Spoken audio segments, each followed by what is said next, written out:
Okay, so this is the hip hinge with a stick. So I've just got a dowel rod here. And the purpose of the dowel rod is to train you how to keep a neutral spine. So this is important for a lot of things, but speaking specifically about bike positioning, this is all going to carry over really well to when you're leaned over on a bike. You've got to learn how to keep a good neutral spine and get into your hips if you want to really learn how to use the hips and not just the quads to power your pedal stroke.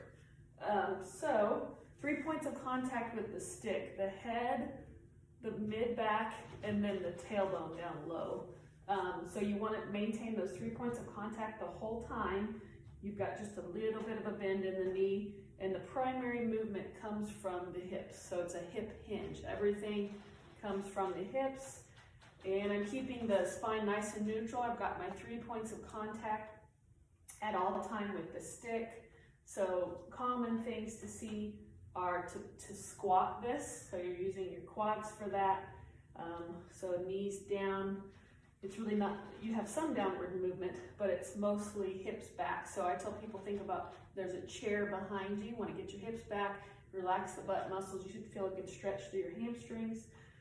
So common mistakes on that are to let the stick come off the tailbone. So it means you're rounding out through the lower back, which happens a lot on the bike.